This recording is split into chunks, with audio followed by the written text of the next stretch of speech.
আপু, তুমি আমাকে এভাবে কিস করলে কেন? আরে কিস তো করেছি মাত্র, সামান্য, অন্য কিছু তো করিনি। এর আগে এরকম বিহেভ দেখাচ্ছিস কেন? সঙ্গে কি গার্লফ্রেন্ড আছে নাকি? জি না, সঙ্গে কোনো গার্লফ্রেন্ড নেই, বন্ধুর সঙ্গে এসেছে এইখানে। ও আচ্ছা, তাহলে সিঙ্গেল। আয়, তোর সাথে কথা আছে। আজব তো, তোমাকে চিনি না জানি না, হুট করে বলছো যে তোমার সঙ্গে আমি যাব কেন? হ্যাঁ, এখান থেকে। আর আমার কিভাবে কিস করলে কেন? ফাজিল একটা মেয়ে। ও, তাহলে এইভাবে যাবি না তুই? বুঝতে পারছি তোর কথা। টাকা লাগবে? ওকে, টাকা দিব আমি। কি বলছো আপু? এইগুলো তোমার মাথা ঠিক আছে? ছাড়ো, আমাকে ছাড়ো। তারপর স্বাধীন তার বন্ধুকে খুঁজতে লাগে, কিন্তু কোথাও পায় না। স্বাধীন রাখতে লাগে তার বন্ধুর কারণে। অন্যদিকে নেহা তার কিছু ফ্রেন্ডদের নিয়ে আসে, স্বাধীনকে জোর জবরদস্তি করে উপরের দিকে নিয়ে যেতে লাগে। তারপর একটা রুমে ঢুকে নেহার সঙ্গে ঢুকে পড়ে। বাইরে থেকে নেহার বান্ধবীরা দরজা লাগিয়ে দিয়ে চলে যায়। দেখো আপু, তুমি একদম আমার কাছে আসার চেষ্টা করবে না। তুমি যেমন ছেলে ভাবছো আমি অমন না। আমি মোটেও সুখ বিলিয়ে বেড়াই না। আমি আমার বন্ধুর সঙ্গে এখানে এসেছি। এটাই ফার্স্ট টাইম। যদি জানতাম যে নাইট ক্লাবে এসব হয় তাহলে কখনোই আসতাম না। হয়েছে, আর মিথ্যা কথা বলতে হবে না। সব ছেলেরা একই কথা বলে। দেখো আপু, তুমি মাতাল হয়ে আছো। প্লিজ একদম আমার কাছে আসবে না, তাহলে তোমার কিন্তু ভালো হবে না। আমি তো আমার খারাপ চাই, তাই ভালো তো চাই না। তাই বারবার তোর কাছে এগিয়ে আসছি, কিন্তু তুই কিছুই করছিস না। আচ্ছা, তুই কি পুরুষ? কথাটা বলে নেহা হাসতে লাগে অনবরত। তারপর স্বাধীন নেহার কাছ থেকে ধীরে ধীরে পেছনের দিকে যেতে লাগে। নেহা ক্রমশই স্বাধীনের দিকে এগিয়ে যেতে লাগে। এক পর্যায়ে স্বাধীনকে দেওয়ালের সঙ্গে চেপে ধরে ঠোঁটের সঙ্গে ঠোঁট লাগিয়ে দেয়। নেহাকে ধাক্কা দিয়ে সরিয়ে দিয়ে বলে, আরে আপু, আমি তোমাকে বলছি, তুমি যেরকম ছেলে ভাবছো আমি ওই রকম না। আমি এই কাজ কখনোই করতে পারবো না। বিশ্বাস করো, আমি আমার বন্ধুর সঙ্গে এসেছি। আমাকে যেতে দাও আমার বন্ধুর কাছে। ও, তাহলে তো শরীরে কোনো বড় নারী টাচ করেনি, তাই তো? হ্যাঁ, প্লিজ ভেসে দাও আমাকে। আমি আমার সব কিছু আমার স্ত্রীর জন্য হেফাজত করে রেখেছি। কিন্তু তা তো আর হবে না বাবু। তোর এইসব এখন আমাকে দিতে হবে, তা না হলে তোর খবর আছে। তারপর স্বাধীন দরজার কাছে গিয়ে বিধা দরজা খোলার চেষ্টা করে, কিন্তু বাইরে থেকে যে দরজা লাগিয়ে দিয়ে গেছে নেহার বান্ধবীরা, সেইটা আর স্বাধীন জানে না। নেহা খাটের উপর শুয়ে থেকে হাসছে, আর অন্য হাতে সিগারেট টানছে, আর এক হাতে ড্রিঙ্কের বোতল। আরে, যতই দরজা ধাক্কাধাক্কি করিস না কেন, কোনো কাজই হবে না। এখন আমি যা করতে বলবো তাই করবি। তুই যদি না করিস তাহলে খবর আছে। আমার এরকম মজা লাগবে না, যার জন্য জাহান্নামে পড়তে হবে আমাকে। প্লিজ আপু, আমাকে ছেড়ে দাও। দেখো, আমি পাপ কাজের সঙ্গে লিপ্ত হতে চাচ্ছি না। কিন্তু স্বাধীনের কথা যেন নেহার কান অবধি পৌঁছায় না। তার সিগারেট খাওয়া শেষ হলে গায়ে থেকে শার্ট খুলে ফেলে। নেহার শরীরে শুধু বিড়া। স্বাধীন নেহার দিকে তাকিয়ে চোখ নিচু করে ফেলে। নেহা স্বাধীনের কাছে এসে মাথা উঁচু করে বলে, আহা, কি লজ্জাবতী রে! আর ঢং দেখাতে হবে না, আমি ভালো করে জানি এইসব তোর লোক দেখানো। কিরে, আয়। আপু প্লিজ ছেড়ে দাও, আমি মার কাছে যাব। ধ্যাৎ, তোকে বলে কোনো লাভই হবে না। কিন্তু তোকে যতই দেখছি ততই অবাক হচ্ছি। আদৌ কি তুই ছেলে নাকি অন্য কিছু রে? বিন্দু মাত্র তোর মধ্যে ফিলিংস নেই। একটা সুন্দরী মেয়েকে কেউ দেখে পাগল হয়ে যায়, তোর সামনে শুধু। দেখুন আপু, আমি তো আগেই বললাম আমি ওই রকম ছেলে না। আমি আমার সব কিছু স্ত্রীর জন্য হেফাজত করে রেখেছি। প্লিজ আমাকে ছেড়ে দিন, যেতে দিন আমাকে। ধ্যাৎ, তোর সঙ্গে কথা বলে লাভ নেই। যা করার আমাকেই করতে হবে। কথাটা বলে নেহা খাট থেকে উঠে স্বাধীনের কাছে যায়। স্বাধীন ভয় পেয়ে অনবরত দরজায় কড়া নাড়তে লাগে, কিন্তু কেউ দরজা খুলে দেয় না। নেহা স্বাধীনের কাছে গিয়ে কলার চেপে ধরে এক ঝটকা টান দিয়ে খাটের উপর নিয়ে গিয়ে পড়ে যায়। নেহা গিয়ে স্বাধীনের শরীরের উপর বসে পড়ে। তারপর এক এক করে স্বাধীনের শার্টের বোতাম খুলতে লাগে আর বুকে কিস করতে লাগে। নেহার প্রত্যেকটা স্পর্শে স্বাধীন কেঁপে উঠতে লাগে, যেন নিজেকে আর সামলাতে পারবে না সে। এক পর্যায়ে স্বাধীনকেও সম্পূর্ণ উলঙ্গ করে ফেলে নেহা। উলঙ্গ হয়ে যায় স্বাধীন। নেহার দিকে তিক্ত দৃষ্টিতে তাকিয়ে থাকতে উত্তেজিত হয়ে পড়ে। তারপর নেহা স্বাধীনকে কিস করতে লাগে। অনবরত স্বাধীনের অমত থাকা সত্ত্বেও নেহার প্রত্যেকটা কিসের রেসপন্স করতে লাগে। এভাবে কেটে যায় প্রায় 5 মিনিট। নেহাকে উপর থেকে সরিয়ে খাটের উপর শুয়ে দিয়ে স্বাধীন নেহার শরীরের উপর উঠে পড়ে। তারপর নেহাকে আদর দিতে লাগে। স্বাধীনের এই রূপ দেখে অবাক হয়ে যায়। 1 ঘন্টা পর পুরো ঘরটা নিস্তব্ধ হয়ে গেছে। দুইটা শরীরে ঘন ঘন নিঃশ্বাস ফেলছে। এসি চলছে। তারপর দুইটা শরীর ঘেমে একাকার। নেহা স্বাধীনকে তার বুকের সঙ্গে শক্ত করে জড়িয়ে চুলগুলো নিয়ে খেলা করছে। স্বাধীন যখন বুঝতে পারে যে কাজ করেছে, অন্যায় করেছে, তখন নেহার উপর থেকে উঠে পড়ে। ঘরের এক কোণে গিয়ে হাঁটু উঁচু করে থুতনি লাগিয়ে কান্না করতে লাগে। নেহা স্বাধীনের কাণ্ড দেখে অবাক হয়ে যায়। কিরে, তোর আবার কি হলো? হাসি খুশি আনন্দ করার সময় তো দেখলাম তুই ভালোই, এখন ওইভাবে কান্না করছিস কেন? সেখানে কান্না করার কথা আমার, সেখানে তুই। আপু, তুমি যা আমার সঙ্গে করেছো তা একদমই ঠিক করনি। আমি তোমাকে অভিশাপ দিলাম, তোমার বিয়ে হবে না। আর যদি বিয়েও হয়, এমন হাজবেন্ড পাবে যে অনেক বাজে থাকবে আর লুচ্চা হবে। কি বললি? বিয়ে? তাও আবার আমি? অসম্ভব। আমি এনজয় করব আর উপভোগ করব লাইফটাকে। বিয়ে করে নিজের জীবন নষ্ট করব কেন? এর জন্যই তো বিয়ে করি না। কোনো বয়ফ্রেন্ডও নেই, উল্টো ঝামেলায় কেন পড়তে যাব? কি, তুমি এত বাজে একটা মেয়ে? বাজে কথাটা শুনে নিহার কেন জানি অনেক খারাপ লাগে। খাট থেকে উঠে ওই অবস্থাতে স্বাধীনের কাছে সে ঠাস ঠাস করে থাপ্পড় লাগিয়ে দিয়ে বলে, কুত্তার বাচ্চা, কি বললি? আমি বাজে মেয়ে, তাই না? আর তোরা কি? হ্যাঁ, এক মেয়েকে নিয়ে সুখে থাকতে পারিস না? তোদের 1000টা মেয়ে লাগে, আবার বলছিস আমরা বাজে? তোদের মতো কুত্তার বাচ্চাদের জন্য অনেক মেয়ের জীবন নষ্ট হয়ে যায়। অনেক মেয়ে সুইসাইড পর্যন্ত করে ফেলে তোদের জন্য। কি বলছেন এইগুলো আপনি? আর আমাকে মারলেন কেন? আমি আবার কোন মেয়ের জীবন নষ্ট করলাম? তুই না, কিন্তু তোর মতো ছেলে মানুষই অনেক খারাপ। আচ্ছা ওয়েট, তুই বের হয়ে যা, কিন্তু হ্যাঁ, কখনো এসব কথা কাউকে বলতে পারবি না। আপু, আপনার টাকা আপনার কাছে রাখেন, আমার লাগবে না। আর হ্যাঁ, আজ যা আমার সঙ্গে করলেন তার জন্য আপনাকে একদিন না একদিন দেখেন পস্তাতে হবে। আরে যা যা এখান থেকে। কথাটা বলে নেহা গিয়ে খাটের উপর কাঁথা দিয়ে ঘুমিয়ে পড়ে। স্বাধীন ফ্লোর থেকে তার পোশাক উঠিয়ে পরিধান করে নেয়। তারপর দরজার কাছে এসে দাঁড়িয়ে কড়া নাড়তে যাবে, দেখে দরজা খোলা।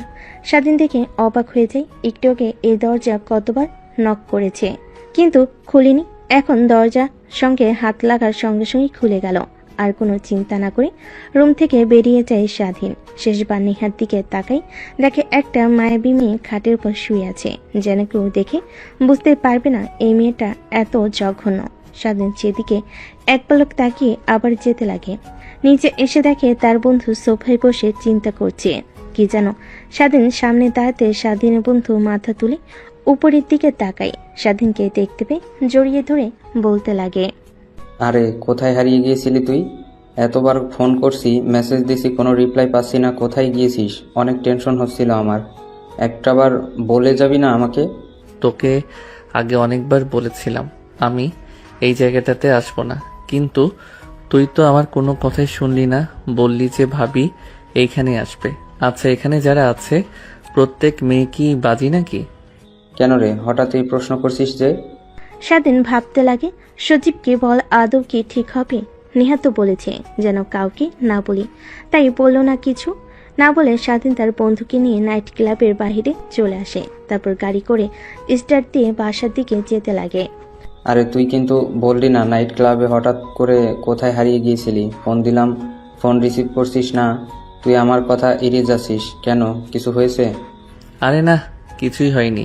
আসলে আমার নাইট ক্লাবের মধ্যে থাকতে বিরক্ত লাগছিল, তাই একটু বাহিরে এসেছিলাম হাওয়া খাওয়ার জন্য।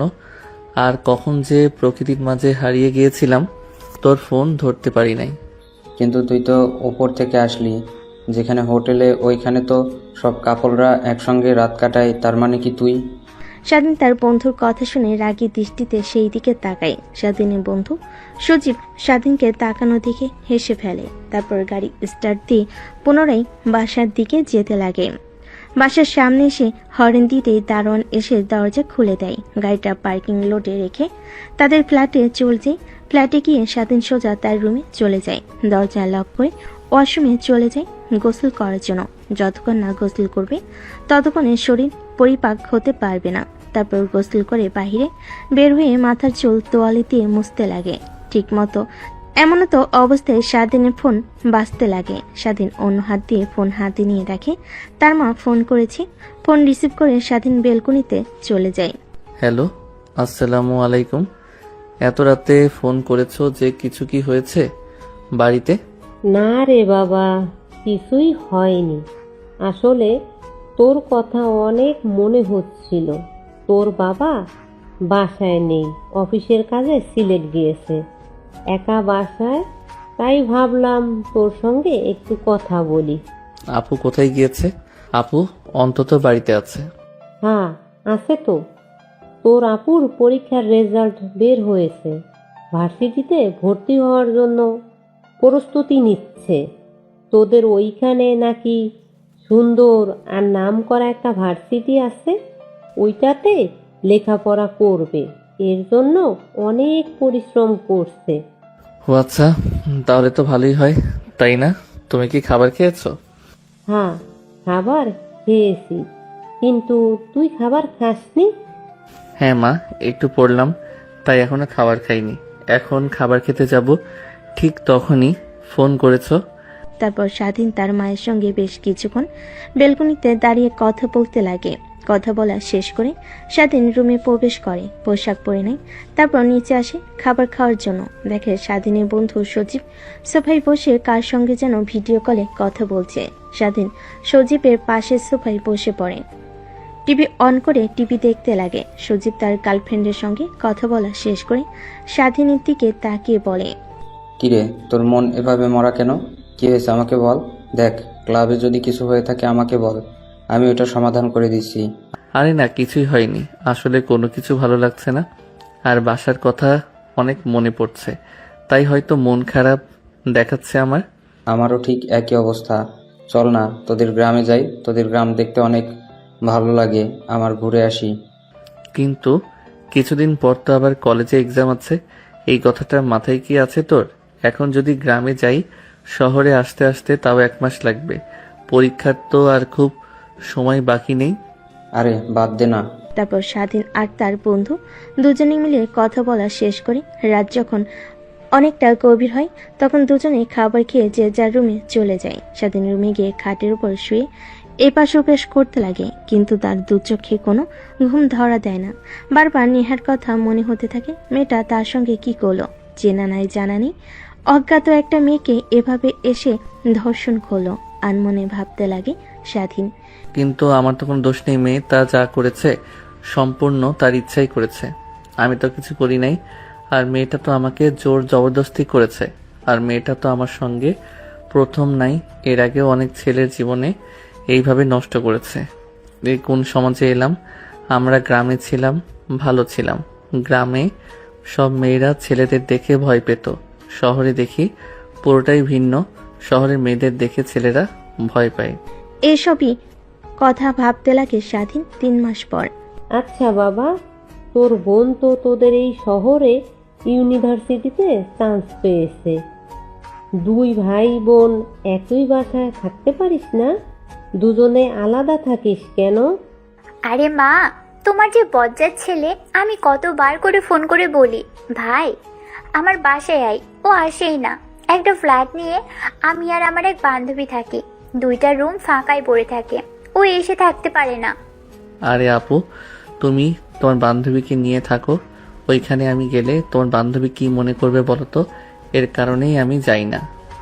আরে না, কিছুই মনে করবে না। এভাবে খাওয়া দাওয়ার পর্ব শেষ হয়। তারপর যে যার রুমে গিয়ে ঘুমিয়ে পড়ে। পরের দিন সকালবেলা স্বাধীন আর তার বোন ঘুম থেকে উঠে রওনা হয় ঢাকার উদ্দেশ্যে। প্রায় 4 ঘন্টা পর ঢাকায় এসে পৌঁছে স্বাধীনের বোন। স্বাধীনকে জোরাজুরি করতে লাগে, কারণ তার হাতে বড় একটা লাগেজ ছিল যা একা পরিবাহী করতে পারবে না। তার বোনের অনেক জোরাজুরিতে লাগেজ নিয়ে স্বাধীন তার বোনের বাসায় যায়। কলিং বেল দিতেই একটু পরে একটা মেয়ে এসে দরজা খুলে দেয়। স্বাধীন সামনের দিকে তাকিয়ে ভয় পেয়ে যায়। মেয়েটাকে দেখে কিছুটা পিছিয়ে সরে যায়। আরে এখানে দাঁড়িয়ে আছিস কেন? আয়, বাসার মধ্যে আয়। না আপু, আমি বাসার ভিতরে প্রবেশ করব না। আমায় যেতে হবে আমার হোস্টেলে। তুমি যাও, আর ভাই কোনো সমস্যা হলে আমাকে ফোন করো। রাস্তার অপোজিট সাইডে আমার হোস্টেল। দেখ কি বলছি, রাগ উঠাস না, কিছু খেয়ে তারপর যাস। স্বাধীন অনবরত না করতে লাগে, কিন্তু তার বোন স্বাধীনের কোনো কথা না শুনে রুমের ভিতর নিয়ে যায়। দরজা লাগিয়ে খাবার টেবিলে বসে স্বাধীন অপেক্ষা করতে লাগে। স্বাধীনের বোন কিচেন রুমে যেতে নেহা এসে স্বাধীনের পাশে বসে পড়ে। তুই সামিয়ার ছোট ভাই। নেহার কথা শুনে স্বাধীন মাথা দিয়ে হ্যাঁ বোঝায়। এইটা তোর সঙ্গে কি করলাম আমি? প্লিজ সামিয়াকে কিছু বলবি না, ও আমাকে ভুল বুঝবে। না, আমি আপুকে সব কথা বলে দেব। আর তুমি একটা বাজে মেয়ে, তোমার সঙ্গে আমার আপুকে রাখবো না। তোমার সঙ্গে থাকতে নিলে আমার আপু তোমার মতো খারাপ হয়ে যাবে। প্লিজ সামিয়াকে এসব কথা বলিস না। আর ওই দিন তোর সঙ্গে ভুল করে এসব করে ফেলেছি। আসলে আমিও ফার্স্ট টাইম গিয়েছিলাম নাইট ক্লাবে, ড্রিঙ্ক করে মাতাল হয়ে গেছিলাম, তারপর তোকে কিস করেছিলাম। কি? বাট তোমাকে দেখে আমার বিন্দু মাত্র মনে হয়নি যে তুমি প্রথমবার এসেছো। বিশ্বাস কর, সত্যি বলছি, ওই বাড়ি আমার প্রথম ছিল। নেহার কথাটা শেষ হওয়ার আগে স্বাধীনের বোন হাতে 3 কাপ কফি বানিয়ে সেইখানে আসে। তারপর নেহাকে উদ্দেশ্য করে বলে, কি রে, তুই আমার ভাইয়ের সঙ্গে কি কথা বলছিস? ও অনেক লাজুক, অচেনা কোনো মানুষের সঙ্গে কথা বলে না একদমই। তা তো দেখতেই পাচ্ছি নিজ চোখে। আচ্ছা, তুই যে বলতি তোর ভাই আছে, রাস্তার অপোজিট সাইডে একটা হোস্টেলে থাকে, কখনো আমার সঙ্গে দেখা করিসনি, এটা কি তোর ভাই? হ্যাঁ। তারপর নেহা স্বাধীনের বোন 3 জনে বসে আড্ডা দিতে লাগে। অনেকটা সময় পার হয়ে যায়। এমন সময় নেহা বলে ওঠে, আচ্ছা, একটা কাজ করলেই তো পারিস নাকি? তোর ভাইকে আমাদের সঙ্গে রাখলি। ও তোর ভাই, আমারও ভাই। আমাদের তো এমনিতেই 2টা রুম ফাঁকা পড়ে থাকে। হোস্টেলে থাকে, কি খায় না খায়, এমনিতেই অনেক চিকনা। নেহার কথা শুনে স্বাধীন বেশম খেয়ে ওঠে। নেহা জগ থেকে গ্লাসে পানি ঢেলে স্বাধীনের দিকে এগিয়ে দেয়। স্বাধীনের বোন মাথায় হাত বুলিয়ে দিতে লাগে। কি রে, তোর আবার কি হলো? আচমকা বেসন খেয়ে উঠলি কেন? আর নেহা তো ঠিকই বলেছে, তুই হোস্টেলে থাকিস, কি খাস না খাস, এর থেকে আমাদের এখানেই থাকিস। দেখো, আমি ছেলে মানুষ, তোমার হয়তোবা কোনো সমস্যা না হতে পারে আপু, কিন্তু তোমার বান্ধবীর সমস্যা হতে পারে। আমি হোস্টেলে ভালো আছি। আরে না, আমার কিছুই হবে না। সামিয়া যেমন তোমার বোন, ঠিক আমিও তোমার বোনের মতোই। আপনি বোন না অন্য কিছু, সেই কথা না বললাম। আমি এখানে আসলে রাতে আমার সঙ্গে সবসময় উল্টাপাল্টা কাজ করতে পারবেন আপুর চোখ আড়াল করে, তাই না? আমি একদমই আসবো না। কথাটা তার মনে ভাবতে লাগে। স্বাধীন ঠিক তখনই পাশ থেকে স্বাধীনের বোন আবার বলে ওঠে, কি রে, তুই আবার কি ভাবছিস? যা বলেছি তাই তোকে করতে হবে, কোথাও যেতে দিব না, এখানেই থাকবি। আর হোস্টেল থেকে আগামীকাল গিয়ে সবকিছু নিয়ে আসবি। না আপু, আমি এখানে একদমই থাকতে পারবো না। কেন থাকতে পারবি না তুই? দেখ, আমি যা বলেছি তোকে তাই করতে হবে, না হলে মা বাবাকে বলে দিব তোকে যেন পড়াশোনা করতে কোনো প্রকার টাকা না দেয়। আপু, ওইখানে আমার বন্ধু আছে, ওর সঙ্গে থাকি। আর এখানে আসলে তো আড্ডা দেওয়ার মতো কেউ নেই, তাই এখান থাকতে পারবো না। ও আচ্ছা, এ ব্যাপার। তা আমাদের পাশের রুমটা তো সবসময় খালি পড়ে থাকে, ওটাতে না হয় ও থাকলো, সমস্যা নেই, ওকেও নিয়ে আসিস কাল। হ্যাঁ? কিন্তু কোনো কিন্তু না, যা বলেছি তাই করবি। আমরা 2টা মেয়ে এক ফ্ল্যাটে থাকি, কোনো সময় যদি কিছু হয়ে যায় তখন তোরা থাকলে আমাদের সঙ্গে আমাদেরও সেফটি হলো, তোরাও আমাদের সঙ্গে থাকতে পারলি। কথাটা বলে স্বাধীনের বোন কফির মগ নিয়ে কিচেন রুমে চলে যায়। অন্যদিকে স্বাধীন নেহার দিকে তাকাতে নেহা মুচকি একটা হাসি দিয়ে সেখান থেকে উঠে চলে যায়। স্বাধীন মুচকি হাসির মানে বুঝতে পারে না, সেখানে ধ্যান মেরে বসে থাকে। একটু পর স্বাধীনের বোন এসে স্বাধীনকে একটা রুম দেখিয়ে দেয়, অনেক পরিপাটি গোছানো একটা রুম। তারপর রুমে গিয়ে ব্যাগ থেকে পোশাক বের করে ফ্রেশ হয়ে খাটের উপর শুয়ে থাকে। বন্ধুর সঙ্গে কথা বলছিল। এমন সময় দরজা দিয়ে রুমের মধ্যে প্রবেশ করে নেহা। নেহাকে দেখতে পেয়ে স্বাধীন তড়িঘড়ি করে নিজেকে সামনে নিয়ে ফোন কেটে দেয়। আপু, তুমি আমার রুমে কিছু কি হয়েছে? না, কিছুই হয়নি, তোর সঙ্গে একটু দেখা করতে আসলাম। দেখো আপু, তোমার দিকে তাকিয়ে আমি আপুকে কিছু বলিনি, কিন্তু এখন দেখছি বলতেই হবে।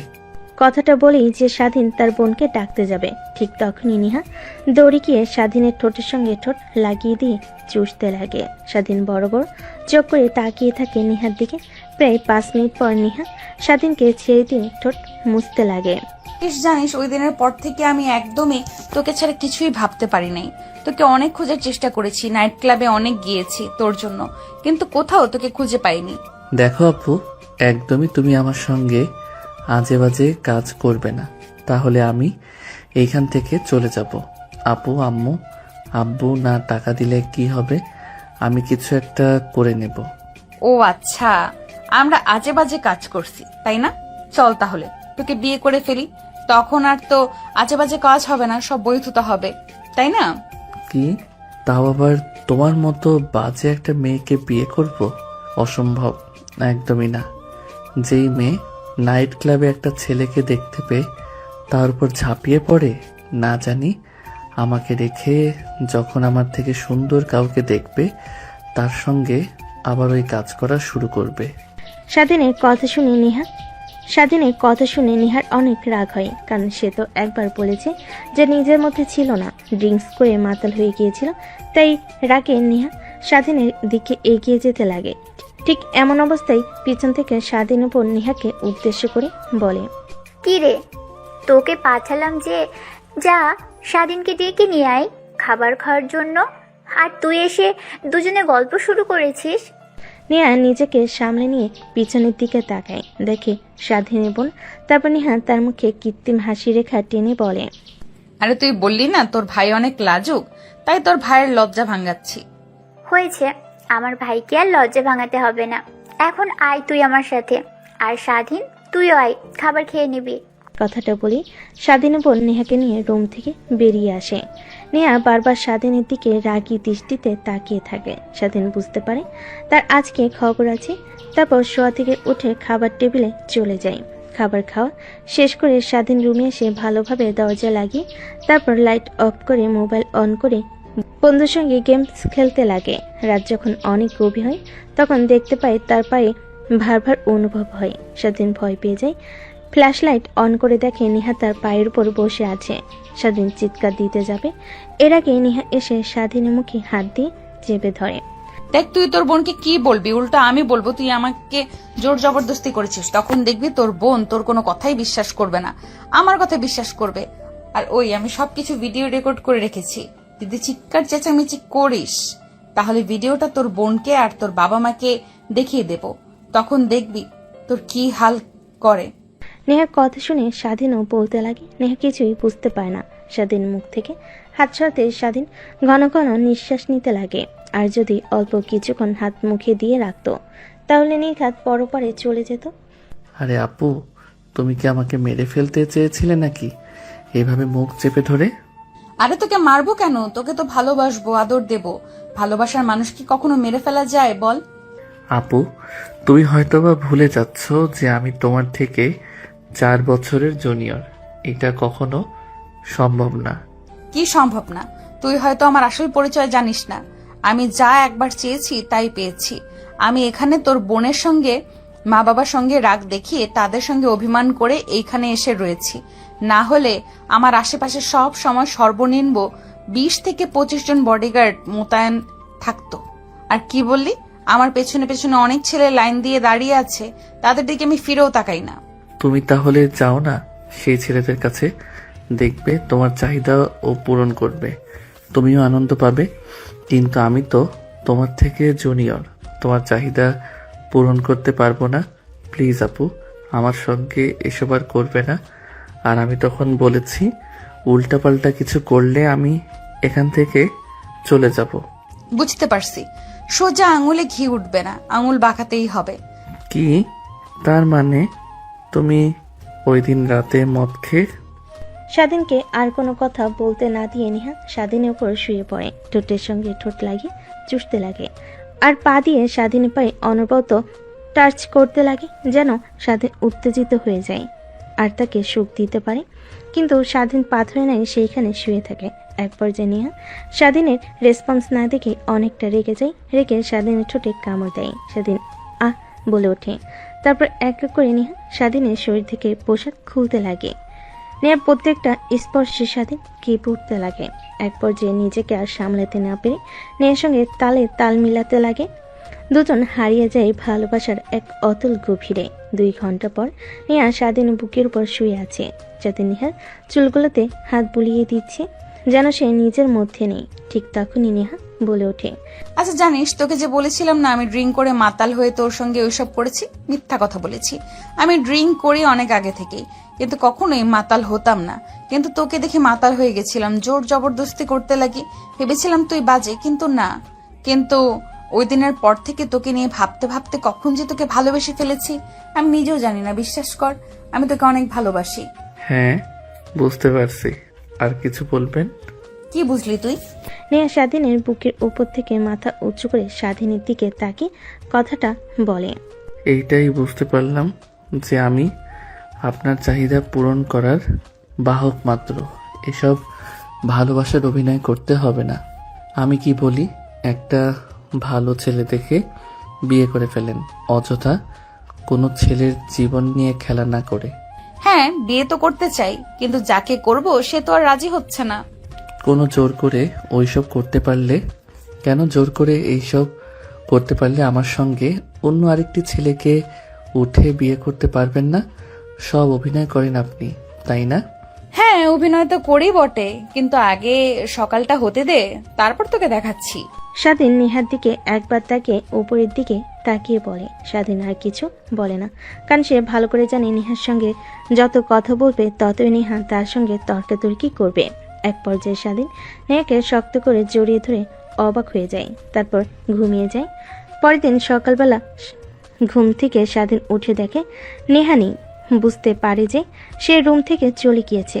ভাবতে লাগে কালকে রাতে নেহা কিভাবে রুমে প্রবেশ করলো। ভাবতে ভাবতে হঠাৎ নজর যায় বিছানার দিকে, দেখতে পায় রক্তের ছিটে লেগে আছে। স্বাধীন ভয় পেয়ে যায়, যদি এটা তার বোন দেখে ফেলে তাহলে তো স্বাধীনকে সন্দেহ করবে। তাই তড়িঘড়ি করে শোয়া থেকে উঠে বিছানার চাদরটি নিয়ে ওয়াশরুমে চলে যায়। গোসল করে চাদরটি ধুয়ে দিয়ে ছাদে শুকিয়ে দিয়ে যে নিচে নামতে যাবে, অমনি নেহার সঙ্গে দেখা হয়। স্বাধীন মাথা নিচু করে নিচে নামছিল সিঁড়ি দিয়ে। ঠিক তখনই স্বাধীন হাত আলতো করে চেপে ধরে নেহা বলে, কিরে, হঠাৎ আজ এত সকালে ছাদে উঠেছিলে কেন? কালকে রাতে যা করেছেন, যদি আপুর সঙ্গে ধরা খাই তার কারণেই ছাদে এসে জামা কাপড় আর বিছানার চাদর শুকাতে দিয়েছি। স্বাধীনের কথা নেহা বুঝতে পারে, অনেকটা লজ্জা পায়।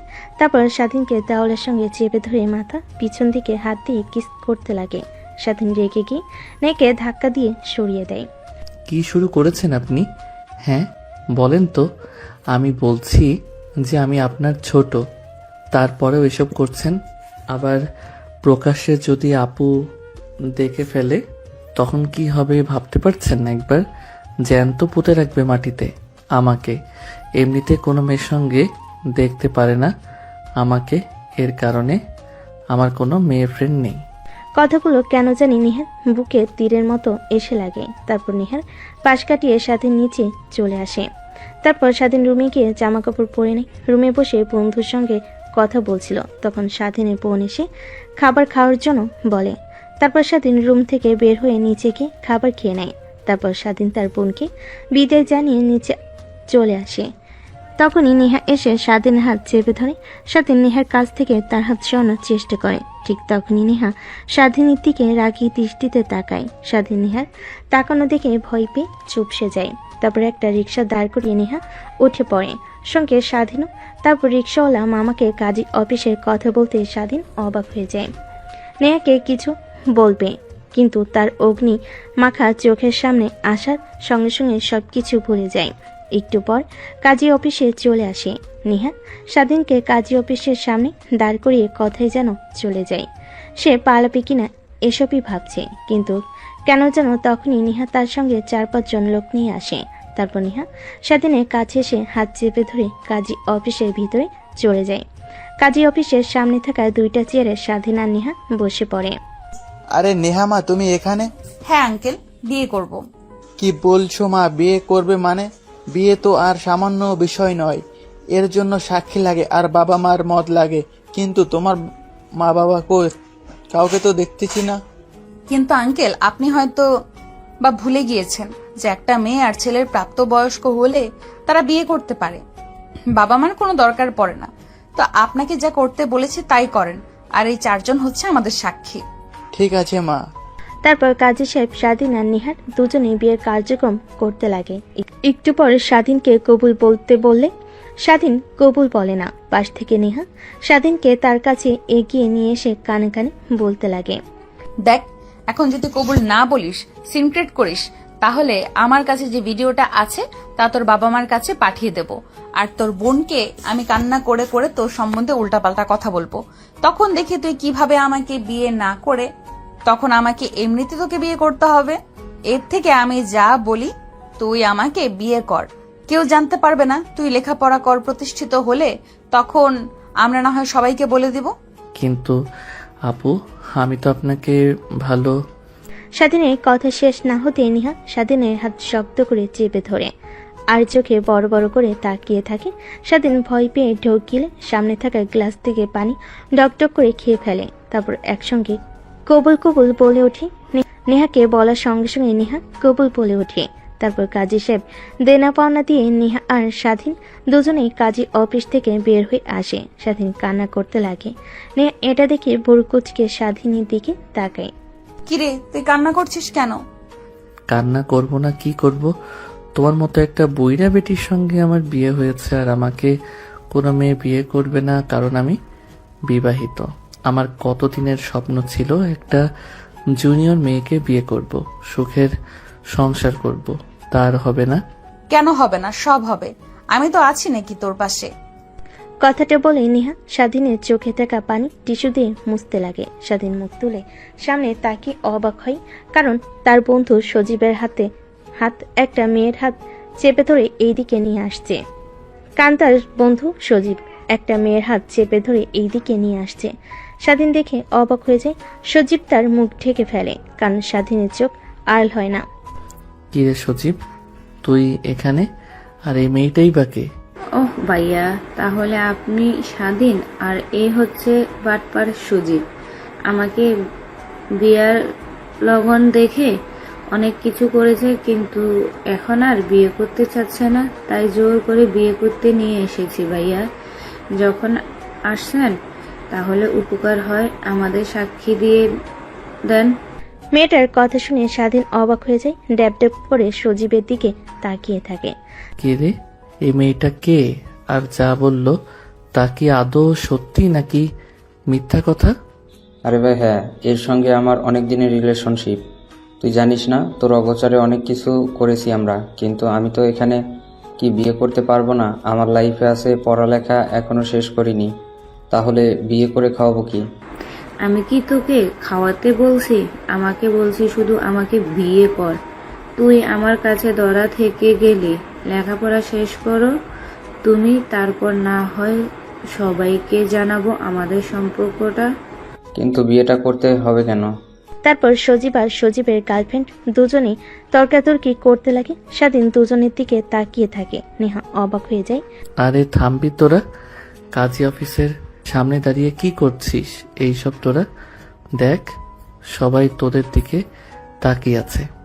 আচ্ছা, ভাবি যে হতো বলছে, তাহলে বিয়ে করে ফেল। ভাবি তো আর বলছে না যে বিয়ে করে তাকে তোর বাসায় নিয়ে যেতে হবে, সে তার বাসায় থাকবে। তুই তোর মতো লেখাপড়া শেষ করে না হয় আঙ্কেল আন্টিকে জানাস। স্বাধীনের কথা শুনে সজীব হাবোধক মাথা নাড়ায়, কারণ স্বাধীন সত্যি কথাই তো বলেছে। তারপর দুজনে কাজী অফিসে চলে যায়। কাজী সাহেব নেহা আর স্বাধীনকে দেখতে পেয়ে বলে, এবার কি এখন কি তোমাদের ডিভোর্স লাগবে নাকি? কারণ এখন তো বিয়েকে সবাই খেলনা মনে করে। সজীব আর নেহা কাজী সাহেবের দিকে ট্যাপ ট্যাপ করে তাকিয়ে থাকে, আবার স্বাধীনের দিকেও তাকিয়ে থাকে। স্বাধীন পরিস্থিতি স্বাভাবিক করার জন্য বলে, আরে আঙ্কেল না, এ যে আমার বন্ধু, এ বিয়ে করবে, এর জন্য এসেছি সাক্ষী হিসেবে। ও আচ্ছা, তাই বলো। আমি আবার উল্টো পাল্টা চিন্তা করেছি। তা বস তোমরা। স্বাধীন আর নেহা সজীব আর সজীবের গার্লফ্রেন্ড বসে পড়ে। তারপর কাজী সাহেব বিয়ের কার্যক্রম শুরু করে বিয়ে পড়ানো শুরু করে। বিয়ে পড়ানো শেষ হলে বাহিরে চলে আসে। স্বাধীনের দিকে সজীব ড্যাপ ড্যাপ করে তাকিয়ে থাকে। স্বাধীন এটা দেখে পরিস্থিতি সামলানোর জন্য বলে, আরে ভাই, এইভাবে তাকিয়ে আছিস কেন? কোনো লাভ হবে না, বুঝলি? এখন চল, ট্রিট দিতে হবে আমাদের। বিয়ে করেছিস না? সেটা না হয় বুঝতে পারলাম, বাট কাজী সাহেব তোমাদের দুজনকে দেখে ওই কথা বললো কেন? ডিভোর্সের কথা আবার বিয়ের কথা? আরে উনি আমাদের হয়তোবা অন্য কেউ ভেবে নিয়েছে। বাদ দে, চল এখন। না না না, যাওয়া যাবে না। আগে এটার উত্তর দে, তারপর। আচ্ছা আপু, আপনি বলেন তো কি হয়েছে? তারপর সজীবকে নেহা সব কথা খুলে বলে তাদের বিয়ের কথা। শুধুমাত্র সজীব কথাটা শুনে হাসতে লাগে। স্বাধীনের অনেক রাগ হতে লাগে। সজীবের কাছে গিয়ে একটা ঘুষি মেরে বলতে লাগে, দেখ, তোর বিয়ের কথা আমি জানি, আমার বিয়ের কথা তুই। বাই চান্স কেউ যদি জানতে পারে আমাদের এই বিয়ের কথা, তাহলে কিন্তু খবর আছে। আর তোর কথা আমি সবাইকে বলে দেব তখন। আরে পাগল নাকি তুই? কাউকে বলবি না, আমিও কাউকে বলবো না। এখন চল, তুই আমাকে ট্রিট দিবি। আমি কেন তোকে ট্রিট দিতে যাব? তোদের বিয়ের সাক্ষী আমরা দিয়েছি, আমাদের তুই ট্রিট দিবি? তখনই নেহা পাশ থেকে বলে, চলো, তোমাদের কাউকেই ট্রিট দিতে হবে না, আমি তোমাদের খাওয়াবো। তারপর দুইটা রিক্সা দাঁড় করিয়ে চারজন উঠে পড়ে। তারপর একটা রেস্টুরেন্টের সামনে গিয়ে নেমে রিক্সাওয়ালাকে ভাড়া দিতে চলে যায়। তারপর তারা রেস্টুরেন্টে ঢুকে খাওয়া দাওয়া করে চারজনে অনেক এনজয় করতে লাগে। দেখতে দেখতে অনেকটা সময় পার হয়ে যায়। তারপর চারজন রেস্টুরেন্ট থেকে বের হয়ে রিক্সা নিয়ে পুরো শহরটা ঘুরতে লাগে। এমন সময় স্বাধীনের ফোন বাজতে লাগে। পকেট থেকে ফোন বের করতেই নেহা একটু কৌতূহল নিয়ে হাত থেকে ফোন কেড়ে নিয়ে দেখে আপু লেখা। বুঝতে পারে সামিয়া ফোন করেছে, তাই স্বাধীনের দিকে এগিয়ে দেয়। স্বাধীন নেহাকে চোখ বাঁকিয়ে প্রশ্ন করে, এখন আপুকে কি বলবো বলেন? আপু তো বলেছিল যে হোস্টেল থেকে সবকিছু গুছিয়ে যেন খুব তাড়াতাড়ি বাসায় যাই, কিন্তু আমরা তো বাহিরে দিয়ে ঘুরছি এখন। কিছু একটা বলো তুমি। তারপর স্বাধীন ফোন রিসিভ করে কানের কাছে ধরতেই ওপাশ থেকে সামিয়া বলতে লাগে, কি রে, তুই কখন বের হয়েছিস বাসা থেকে? এখনো আসিসনি কেন? হোস্টেল থেকে সবকিছু আনতে তো আর এত সময় লাগার কথা না। আপু, একটা কাজে বন্ধুর সঙ্গে কলেজে এসেছি, একটু পর বাসায় গিয়ে তারপর না হয় আমরা দুজন যাব। ও আচ্ছা, তাহলে তাড়াতাড়ি চলে আসিস। কথাটা বলে স্বাধীন ফোন রেখে দেয়। স্বস্তির একটা নিঃশ্বাস ফেলে। অন্যদিকে নেহা অপলক দৃষ্টিতে স্বাধীনের দিকে তাকিয়ে থাকে। স্বাধীন অনেকটা অবাক হয়ে যায় নেহার তাকানো দেখে। কি হয়েছে আপু, তুমি এইভাবে আমাদের দিকে তাকিয়ে আছো কেন? না, দেখছি আমার কিউট বরটাকে। স্বাধীন নেহার কথা শুনে ফিক করে হেসে ফেলে। নেহা স্বাধীনের হাসির দিকে অপলক দৃষ্টিতে তাকিয়ে থাকে। এইভাবে অনেকটা সময় পার হয়ে যায়। পার্কে ঘোরাঘুরি শেষ করে আরেকটা রিক্সা নিয়ে স্বাধীন আর সজীব দুজনেই হোস্টেলে চলে আসে। তারপর দুজনেই গোছগাছ করে হোস্টেলের সবার কাছ থেকে বিদায় নিয়ে চলে আসে বাসায়। কলিং বেল দিতে নেহা এসে দরজা খুলে দেয়। সজীব মুখ ফসকে বলে ফেলে, ভাবি আপনি এখানে?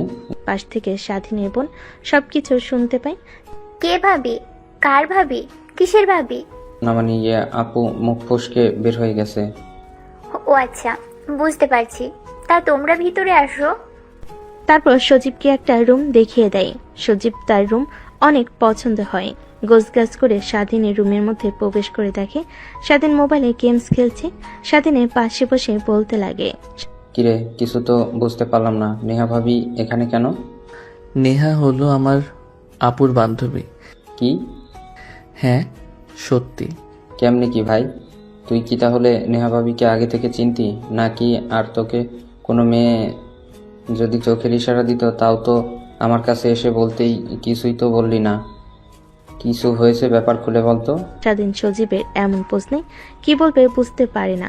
তাকে তো আর নাইট ক্লাবের কথা বলা যাবে না বলে নেহাকে বাজে ভাববে, তাই ভাবতে লাগে কি বলা যায়। এক পর্যায়ে বলতে লাগে, তুই যেরকম আমার কাছ থেকে মিমের কথা লুকিয়েছিস, ঠিক আমি একই রকম নেহার কথা লুকিয়েছি তোর কাছ থেকে।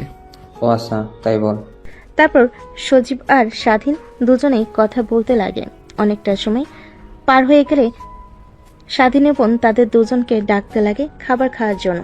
তারপর খাবার টেবিলে গিয়ে খাওয়া দাওয়া শেষ করে যে যার রুমে গিয়ে ঘুমিয়ে পড়ে। স্বাধীন কালকে নাই আজকেও দরজা ভালোভাবে লাগিয়ে দেয় যেন নেহা কোনোভাবে খুলতে না পারে, ভিতর থেকে লক করে রাখে যেন খুলতে না পারে।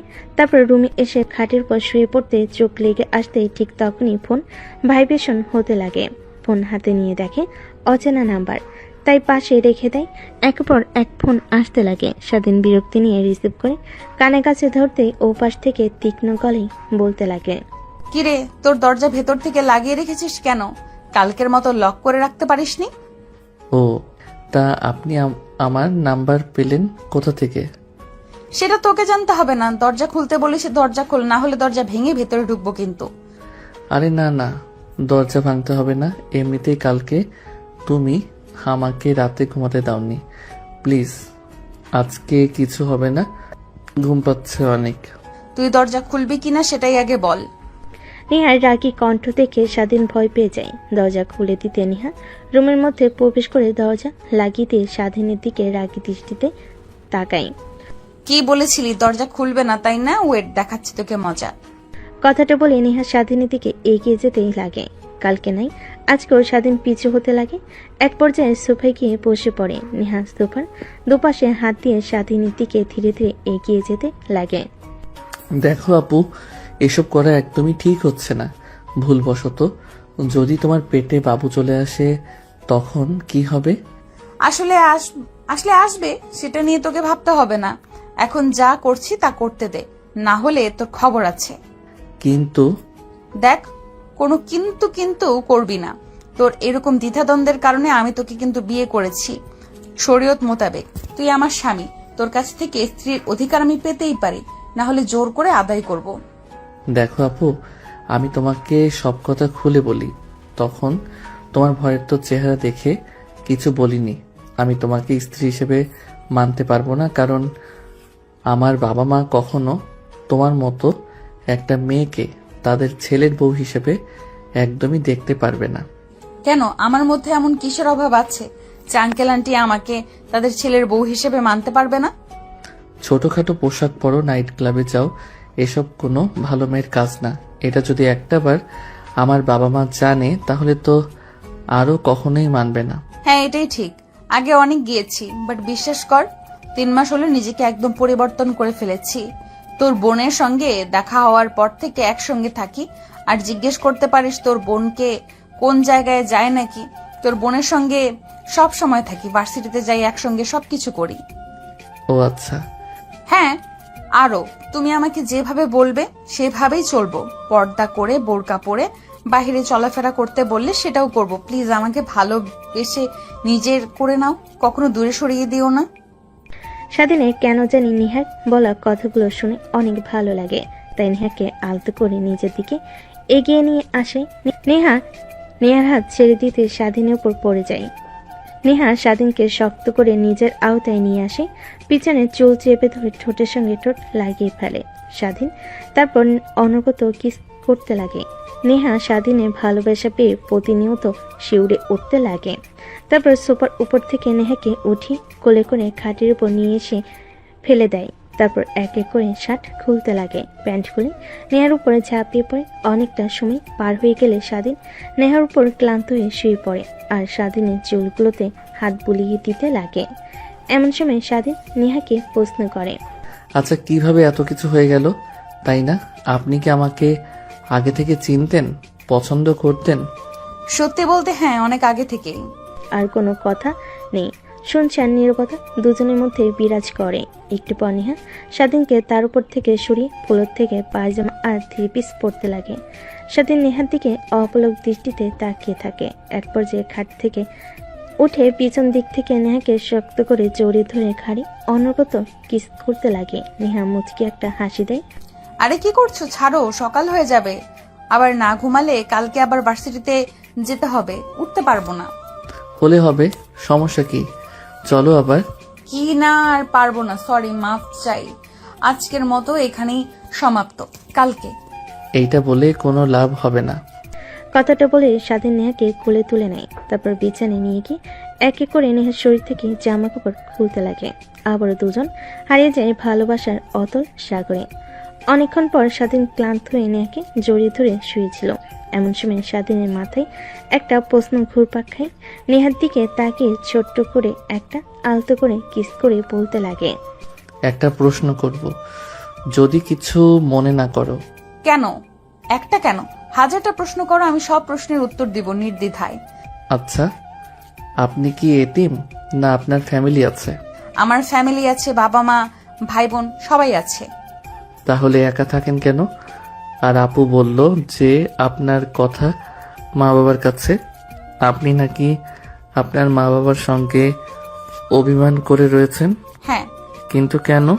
তুমি যেহেতু আমার স্বামী, তোমাকে সব কথা বলার অধিকার আছে। আমার বাবা হলো এই শহরের নামকরা বিজনেসম্যান, নাম্বার 1 কোম্পানির মালিক ইমরান চৌধুরী। তুমি হয়তোবা নাম শুনেছো।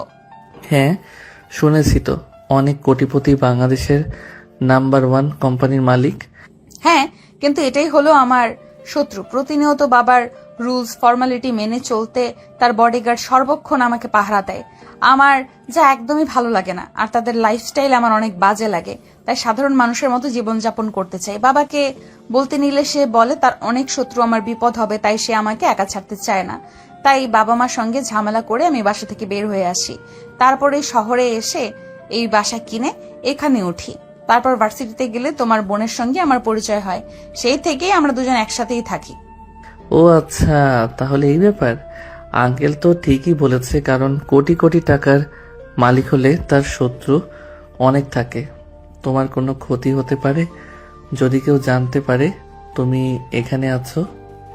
আরে কিছুই হবে না, বাইরের মানুষ খুব একটা আমাকে চেনে না। তারপর অনেক কথা বলতে লাগে। নেহা স্বাধীনকে অনেকটা সময় পার হয়ে গেলে নেহার শরীরের ওপর থেকে স্বাধীন উঠে পড়ে। নেহা ফুলোর থেকে পায়জামা আর 3 পিস পরিধান করে নেয়। স্বাধীন ওয়াশরুমে চলে যায় গোসল করার জন্য। বাহিরে এসে দেখে নেহা নেই, বুঝতে পারে তার রুমে চলে গেছে। তারপর ঘুমিয়ে পড়ে। পরের দিন সকালবেলা স্বাধীন ঘুম থেকে উঠে তার বন্ধু সজীবের ডাকে, কিরে শালা, আর কত ঘুমাবি? রাতে বুঝি ভাবির সঙ্গে বাসর করেছিস? তোর কপাল আর আমার কপাল, তুইও করলি বাসর আর আমিও ফোনে করলাম ভিডিও কলে। মানে? এত মানে জানতে হবে না তোর এখন। ওঠ, তাড়াতাড়ি ফ্রেশ হয়ে নিচে আয়। আপু খাবার খাওয়ার জন্য ডাকছে। আর আজকে কলেজে যাব, অনেকদিন হলো যাওয়া হয় না, সামনে তো আবার এক্সাম। তারপর স্বাধীন শোয়া থেকে উঠে ওয়াশরুমে চলে যায় ফ্রেশ হওয়ার জন্য। ফ্রেশ হয়ে বাইরে এসে খাবার টেবিলে এসে চেয়ার টেনে বসে পড়তেই স্বাধীনের বোন স্বাধীনকে খাবার সার্ভ করতে করতে বলে, তাহলে এর জন্যই আমার কাছে তুই থাকতে চাচ্ছিলি না? নিজের মতো চলাফেরা করবি, ঠিক মতো কলেজ করবি না, ঘুমাবি, রাতভর গেমস খেলবি। কি যে বলো আপু, আসলে আজকে অনেক রাত অবধি পড়ে ঘুমিয়েছি, তাই ঘুম থেকে উঠতে লেট হয়েছে আমার। স্বাধীনের কথা শুনে পাশ থেকে মুচকি মুচকি হাসতে লাগে নেহা। সঙ্গে সজীব খাবার খাচ্ছিল। ঠিক তখনই বাম হাতে ব্যথা অনুভব করে। পাশে তাকিয়ে দেখে নেহা অনবরত তার বাম হাতে স্বাধীনের বাম হাতে চিমটি কাটছে, কিন্তু কিছু বলতে পারছে না, সহ্য করে নিচ্ছে।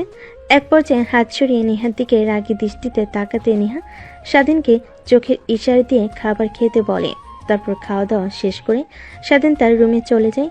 কলেজে পরিধানকৃত পোশাক পরে কলেজের উদ্দেশ্যে বেরিয়ে পড়ে স্বাধীন আর সজীব। অন্যদিকে নেহা আর স্বাধীনের বোন তারাও চলে যায় ভার্সিটিতে। দেখতে দেখতে একসময় মনোযোগ দিয়ে ক্লাস করতে লাগে। কলেজ ছুটি হলে স্বাধীন সজীব কলেজের বাইরে এসে রিক্সার জন্য অপেক্ষা করতে লাগে। এই সময়টাতে রিক্সা পাওয়া অনেক চাপ। একটু পরে রিক্সা পেয়ে যায়। তারপর রিক্সা নিয়ে সোজা তাদের বাসায় চলে আসে। দেখতে পায় বাড়ির সামনে অনেকগুলো কালো গাড়ি দাঁড় করানো, সামনে অনেকগুলো বডিগার্ড দাঁড়িয়ে আছে। স্বাধীন কিছু একটা ইঙ্গিত পায়, কিন্তু সেই দিকে কোনো পাত্তা না দিয়ে ভিতরে ঢুকতে যাবে, তার আগে সব বডিগার্ডরা স্বাধীন আর সজীবকে আটকায়। আপনারা কেউ ভিতরে ঢুকতে পারবেন না, স্যার তার মেয়ের সঙ্গে দেখা করতে গিয়েছে। একটু পর না হয় আপনারা ভিতরে ঢুকতে পারবেন, স্যার বের হয়ে না আসা পর্যন্ত। কি বলছেন এগুলো? আমার বাসা, আমি যেতে পারবো না মানে? এক প্রকার রাগ দেখিয়ে ভিতর প্রবেশ করে স্বাধীন আর সজীব। তারপর সোজা বাসার ভিতর ঢুকে দেখে বসার রুমে বসে একটার মধ্যে বয়স্ক লোক, দামি স্যুট আর প্যান্ট পরিহিত। স্বাধীন দেখে বুঝতে পারে এইটা নেহার বাবা। পাশ কাটিয়ে সোজা রুমে চলে যায়। ফ্রেশ হয়ে নিচে এসে দেখে এখনো লোকটা বসে আছে। স্বাধীন তার বোনের পাশে গিয়ে বসে পড়ে। তারপর স্বাধীনের বোন স্বাধীনের সঙ্গে পরিচয় করিয়ে দিতে লাগে। তারপর দেখো, আমি তোমাদের ভালোর জন্যই এসব করেছি, আর তোমরা উল্টো আমাকে ভুল বুঝেছ। অনেক কষ্ট পেয়েছি আমি। চলো তুমি আমার সঙ্গে বাসায়। তোমার যেমন ইচ্ছা তেমন ভাবে চলাফেরা করবে। তোমাকে এখানে এভাবে দেখতে একদমই পারছি না মা। বাবা, আমি এখানে অনেক ভালো আছি। যখন প্রয়োজন হয় তখন আমি একাই বাসায় চলে যাব, আর সময় সময় গিয়ে তোমার সঙ্গে, মা, ভাইয়া আর ছোট বোনের সঙ্গে দেখা করে আসব। কিন্তু তুমি বাসায় যাবে না কেন মা? এইটা তো একবার বলো না। এখানে একটা ভার্সিটিতে ভর্তি হয়েছি আমি, তাই লেখাপড়া রেখে তোমার সঙ্গে যেতে পারবো না। তোমাকে বিশ্বের নামকরা ভার্সিটিতে ভর্তি করব মা। বিদেশে পড়ালেখা করবে, দেশে থাকতে হবে না। চলো এখন। নেহার বাবা নেহাকে অনেক জোর জবরদস্তি করতে লাগে, কিন্তু নেহা তার বাবার সঙ্গে যেতে রাজি হয় না। এক পর্যায়ে হাল ছেড়ে দিয়ে নেহাকে বিদায় জানিয়ে তার বাবা চলে যায়। তখনই স্বাধীনের বোন নেহার কাছে গিয়ে বলতে লাগে, তুই এত বড় ঘরের মেয়ে, এই কথাটা তো আগে আমাকে কখনো বলিসনি।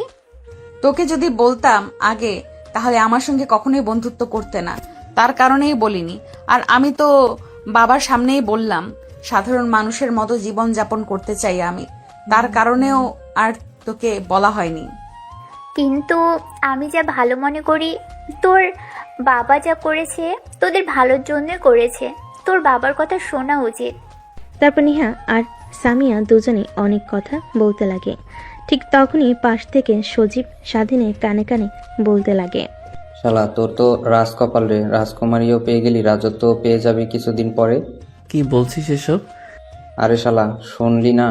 নেহার বাবা এই দেশের নম্বর 1 কোম্পানির মালিক। এর জন্য কেন জানি নেহা আপুকে আমি প্রথমবার দেখে চেনা চেনা লাগছিল, কিন্তু চিনতে পারি নাই। নেহা আপুর জন্য তো অনেক ছেলে ইনস্টাগ্রামে কত ছেলের হাত পর্যন্ত কেটে পিক আপলোড দিয়েছে। আমি তো এসব দেখেছি। আর সেই মেয়ে কিনা তোর বউ। তারপর সজীব স্বাধীনকে অনেক কথা বলতে লাগে। এভাবে অনেকটা সময় পার হয়ে যায়। তারপর সবাই খাওয়া দাওয়া করে যে যার রুমে চলে যায়। এইভাবে পেরিয়ে যায় 2 মাস। একদিন সবাই খাবার টেবিলে বসে খাবার খাচ্ছিল। এমন তো অবস্থায় নেহা দৌড়ে খাবার টেবিল থেকে উঠে বেসিংয়ের কাছে চলে যায়।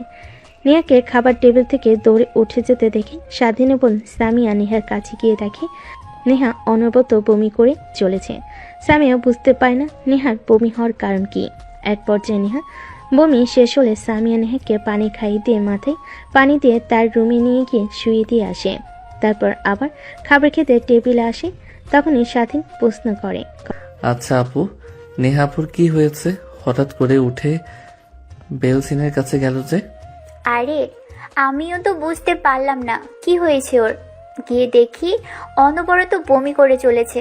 আল্লাহই জানে মেয়েটার আবার কি হলো।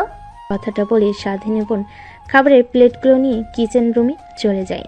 সজীব পিছন থেকে স্বাধীনকে কোনায় দিয়ে এক নাগারে গুতা লাগে। স্বাধীন রেখে পিছনের দিকে তাকাতে সজীব বলে, ভাই, তুই তো এখন বাবা হতে চলেছিস। মিষ্টি খাওয়া আমাদের।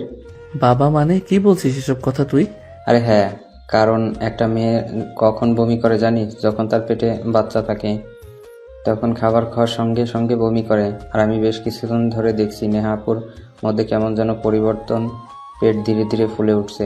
সজীবের কথা শুনে স্বাধীনের মাথায় চিন্তার বাজ পড়ে যায়। কারণ এখন যদি বেবি হয় তাহলে কি হবে? তার ফ্যামিলি কি মেনে নেবে? সে এখনো তার ফ্যামিলির উপর নির্ভর করে লেখাপড়া করছে। রে শালা, কই হারিয়ে গেলি? মিষ্টি তো খাওয়া এখন আমাদের। দেখ, উল্টা কথা বলবি না। একদমই অসুখও তো হতে পারে নাকি? সেটাও হতে পারে, বাট আমি যা সন্দেহ করলাম তাই বললাম। আগামীকাল তুই একবার নেহাকে ডক্টরের সঙ্গে দেখা করিয়ে নিয়ে আসিস। স্বাধীন মাথা দিয়ে হ্যাঁ বোঝে। তারপর সোজা রুমে চলে যায়। রাত একটু গভীর হলে স্বাধীন রুম থেকে বের হয়ে দরজা লাগিয়ে নেহার রুমে দরজা খুলে ভিতরে ঢুকে পড়ে। দেখে নেহা বই পড়ছে। স্বাধীনকে দেখতে পেয়ে বইটা পাশে রেখে দেয়। স্বাধীন সে নেহার পাশে বসে পড়ে, মাথায় হাত বুলিয়ে দিতে লাগে। নেহা স্বাধীনের বুকে মাথা রাখে। স্বাধীন নেহাকে শক্ত করে জড়িয়ে ধরে। কি হয়েছে তোমার? এইভাবে বমি করলে কেন? জানি না, বেশ কিছুদিন হলো এরকম হচ্ছে, আর অনেক টক খেতে ইচ্ছে করছে। এর কারণ তো কিছুই বুঝতে পারছি না। নেহার কথা শুনে স্বাধীনের আরও সন্দেহ গাঢ় হয়, কারণ এই লক্ষণ তো গর্ভবতী মায়েদের একমাত্র হয়। কি ভাবছো এভাবে? আচ্ছা, আমি যদি মারা যাই তুমি অনেক খুশি হবে, তাই না? কারণ জোর করে বিয়ে করেছি, জোর করে ভালোবাসার অধিকার আদায় করে নিয়েছি। আমি মরে গেলে এসব আর কে করবে? অনেক খুশি হবে তুমি। নেহার কথা শুনে স্বাধীনের বুকের বাঁ পাশে চিনচিনে ব্যথা হতে লাগে। কিছুই হবে না, তোমায় কিছুই হয়নি। কালকে আপুর সঙ্গে ডাক্তারের কাছে যেও, তাহলে এই চিন্তা মুক্ত হয়ে পড়বে। আর হ্যাঁ, প্রথমে হয়তো তোমাকে ভালোবাসিনি, কিন্তু এখন বিশ্বাস করো অনেক অনেক ভালোবাসি, নিজের জীবনের থেকেও বেশি। কথাটা বলে স্বাধীন নেহার কপালে আলতো করে একটা চুমু দেয়, তারপর আবার বলতে লাগে, আচ্ছা, এখন যদি তোমার বাবা আসে আর বলে তোমাকে তার সঙ্গে নিয়ে যাবে যেইভাবেই হোক, তখন কি তুমি আমাকে ভুলে যাবে? স্বাধীন নামে কেউ তোমার জীবনের সঙ্গে জড়িয়েছিল? আরে না, পাগল নাকি তুমি? আমার স্বামী আর আমার অ্যাকাউন্টে যত টাকা আছে তুমি আজীবন বসে খেয়েও ফুরাতে পারবে না। আমি বলবো না বিয়ে করেছি, আমার স্বামী তুমি পরিচয় করিয়ে দেব, তারপর বাবার রেগে একা চলে যাব। কথাটা বলে নেহা স্বাধীনকে জড়িয়ে ধরে। এভাবে অনেকটা সময় পার হয়ে যায়। এমন সময় স্বাধীন বলে, চলো বাইরে যাই, অনেক সুন্দর চাঁদ উঠেছে, ছাদ থেকে অনেক ভালো দেখাবে। ছাদে যাও, আমি কফি বানিয়ে আনছি। তারপর স্বাধীন কিচেন রুমে গিয়ে কফি বানিয়ে ছাদে যায়। দেখে নেহা দোলনায় বসে আছে। স্বাধীন নেহার পাশে বসে পড়ে মুক্ত আকাশে পূর্ণিমার জ্যোৎস্না দেখতে লাগে দুজন মিলে। এভাবে অনেকটা সময় পার হয়ে গেলে রাত যখন গভীর হয়, তখন স্বাধীন নেহাকে কোলে তুলে নেয়। তারপর সিঁড়ি দিয়ে নিচে নেমে নেহার রুমে নেহাকে দিয়ে স্বাধীন তার রুমে এসে ঘুমিয়ে পড়ে। পরের দিন সকালবেলা স্বাধীন ঘুম থেকে উঠে ফ্রেশ হয়ে কলেজে চলে যায়। অন্যদিকে নেহা স্বাধীনের বোনকে নিয়ে হসপিটালে চলে যায়। স্বাধীন ক্লাসে মনোযোগ দিতে পারে না, যদি তার সন্দেহটা ঠিক হয়, আবার যদি নেহার কোনো মারাত্মক রোগ হয়। এসব বিষয় নিয়ে চিন্তা করতে করতে ক্লাস শেষ করে কলেজ ছুটি হলে বাসে এসে দেখে নেহা বসার রুমে বসে আছে চিন্তিত হয়ে, পাশে তার বোন। স্বাধীন রুমের দিকে যাচ্ছিল, এমন সময় পিছন থেকে তার বোন ডাক দেয়। স্বাধীন বাধ্য ছেলের মতো তার বোনের সামনে গিয়ে দাঁড়ায়। স্বাধীনের বোন বসা থেকে উঠে স্বাধীনের গালে ঠাস ঠাস করে থাপ্পড় মারতে লাগে। এইটুকু ছেলে হয়ে বিয়ে করে ফেলেছিস, আবার বাবাও হতে চলেছিস। একটাবার কাউকে জানানোর প্রয়োজন মনে করলি না? ছি, আমার বলতেও ঘেন্না হচ্ছে। তুই আমার ভাই। স্বাধীন যা বোঝার বুঝে ফেলেছে। নেহা তার বোনকে সব কথা খুলে বলেছে। স্বাধীন মাটির দিকে তাকিয়ে থাকে, আরেকটা থাপ্পড় দিতে যাবে সামিয়া। এমন সময় নেহা এসে সামিয়ার হাত চেপে ধরে। দেখো, ওর কোনো দোষ নেই, আমি জোর করে বিয়ে করেছি আর সবাইকে বলতে নিষেধ করেছি, এর কারণেই কাউকে বলিনি। স্বাধীন, তাই বলে আমাকেও বলবে না? আমি ওর বোন হই। আমি কি তোদের সম্পর্কটা মেনে নিতাম না? উল্টো আমি মা বাবাকে বোঝাতাম। আর এখন কি বলবো? তার ছেলে লুকিয়ে বিয়ে করেছে, আবার বাচ্চার বাবা হচ্ছে। তখন বাবা মা কি বলবে বুঝতে পারছিস তোরা? আপু, ভুল করে ফেলেছি, প্লিজ তুমি বাবা মাকে রাজি করাও। আর নেহার কোনো দোষ নেই, যা করার আমি করেছি, ওর সঙ্গে জোর করে বিয়ে করেছি ওকে। তারপর নেহা স্বাধীনের বোন তিনজনের কথা বলতে লাগে। তার সজীব দর্শকের ন্যায় দাঁড়িয়ে আছে। স্বাধীনের বোন মাথা চেপে ধরে সোফায় বসে পড়ে। আচ্ছা, তুই তোর রুমে যা, পোশাক পরিবর্তন করে আয়। আমি মা বাবাকে এখনই আসতে বলছি ঢাকায়। স্বাধীন তার রুমে চলে যায় পোশাক পরিবর্তন করার জন্য। ওয়াশরুমে যায় ফ্রেশ হওয়ার জন্য। বাইরে এসে দেখে নেহা তোয়ালে হাতে নিয়ে দাঁড়িয়ে আছে। স্বাধীন নেহাকে কি বলবে কিছুই বুঝতে পারে না। নেহার হাত থেকে তোয়ালেটা নিয়ে মুখ মুছতে লাগে। নেহা বুঝতে পারে স্বাধীন অনেক অভিমান করে আছে তার উপর, কারণ সে এখন বেবি চায়নি। দেখো, এখানে তো আমাদের কোনো হাত নেই। স্বয়ং আল্লাহ তাআলা চেয়েছিলেন যে আমাদের এই সম্পর্কটা সবার মাঝে যেন প্রকাশ পায়। লুকিয়ে লুকিয়ে সম্পর্কটা চালানোর থেকে প্রকাশ পেয়ে সবার মাঝে, এটাই ভালো। আর তুমি নারাজ হয়ে থেকো না প্লিজ। আরে পাগলি, কি বলো? নারাজ হয়ে থাকবো কেন? আমি বাচ্চার বাবা হচ্ছি, এটা তো অনেক আনন্দের কথা, তাই না? আমি অনেক খুশি। আর তোমাকে দেখে একটুও মনে হচ্ছে না। স্বাধীন খুশি হয়ে নেহাকে শক্ত করে জড়িয়ে ধরে উপরে তুলে ঘোরাতে লাগে। আরে নামাও নামাও, পড়ে যাবে, আর যে কেউ দেখতেও পারে। এখন আর দেখলে কোনো সমস্যা নেই, কারণ সবাই জেনে গেছে। হয়েছে, আর বলতে হবে না, চলো নিচে যাই, সবাই আমাদের জন্য অপেক্ষা করছে। তারপর নেহা আর স্বাধীন দুজনেই নিচে চলে আসে।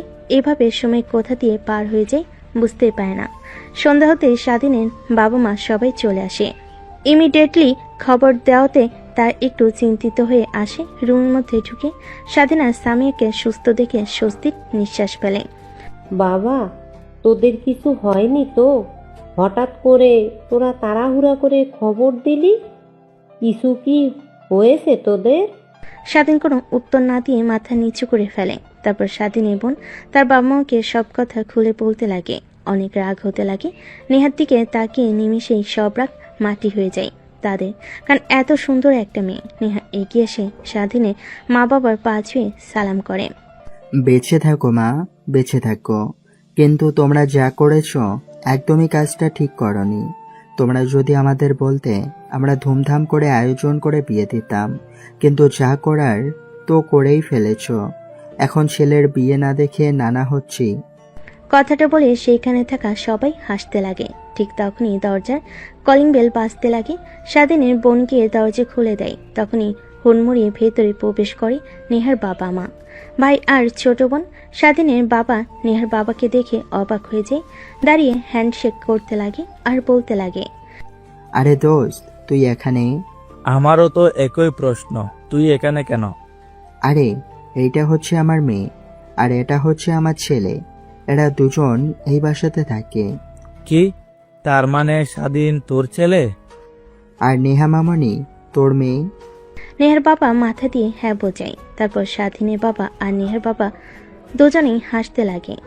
তারপর সব পরিবার মিলে নেহা আর স্বাধীনকে মেনে নেয়। সবাইকে অনেক খুশি দেখে স্বাধীন আর নেহা দুজনেই অনেক খুশি হয়। দেখতে দেখতে রাত হয়ে গেলে নেহা স্বাধীন তাদের রুমে চলে যায়। স্বাধীন নেহার কাছে এসে খাটের উপর বসে থেকে বলতে লাগে, কখনো ভাবতেও পারিনি যে সবকিছু এইভাবে ঠিক হয়ে যাবে। ভেবেছিলাম যদি একবার কোনোভাবে আপু কিংবা বাবা মা জানতে পারে তাহলে আমার খবর আছে। হ্যাঁ, কিন্তু দেখো এখন সবাই কত খুশি। আমাদের সম্পর্কটা জানার পর থেকে আরো খুশি। তারা যখন জানতে পেরেছে যে নানা দাদা হতে চলেছে তারা। তারপর নেহা ড্রেসিং টেবিলের সামনে থেকে খাটের উপর এসে বসে। পরে স্বাধীন নেহাকে জড়িয়ে ধরে খাটের উপর শুয়ে পড়ে। না না, আর কিছুই হবে না, বলে দিলাম। হবে না মানে আজকে হবে। আজকে আমাদের দ্বিতীয় বাসরাত, কারণ আছে সবাই মেনে নিয়েছে আমাদের। কথাটা বলে স্বাধীন ঝাঁপিয়ে পড়ে নেহার উপর। আর বাকিটা আপনাদের না জানলেও চলবে। যদি জানার খুব ইচ্ছে হয় তাহলে বিয়ে করে নেন।